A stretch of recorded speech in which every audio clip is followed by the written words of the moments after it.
প্রস্তাবিত রাজধানীর diploma engineers institution মিলনায়তনে গণতন্ত্র, নির্বাচন, সংস্কার আশুকরণীয় শীর্ষক সেমিনারের আয়োজন করে policy management and research society PMRS। জনগণের ভোটে যারা নির্বাচিত সরকার ডিসেম্বরের মধ্যেই নির্বাচনের রোডম্যাপ ঘোষণা করতে সরকারের প্রতি আহ্বান জানান সেমিনারের বক্তারা। রাষ্ট্র পরিচালনার সবচেয়ে গুরুত্বপূর্ণ সংস্কারগুলোই আসতে হবে জনগণের ভোটে, জনগণের ম্যান্ডেট নিয়ে, জনগণের ক্ষমতায়নের মাধ্যমে নির্বাচিত সরকার দ্বারা।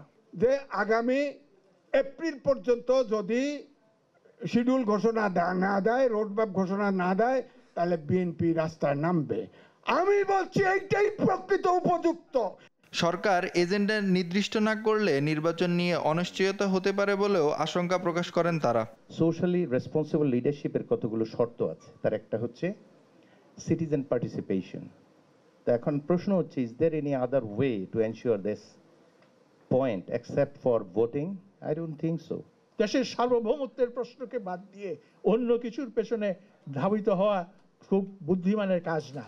যে এত তারিখে নির্বাচন হচ্ছে, এত তারিখে নমিনেশন সাবমিটেড হবে এবং আমরা নির্বাচনে অংশগ্রহণ করতে যাচ্ছি।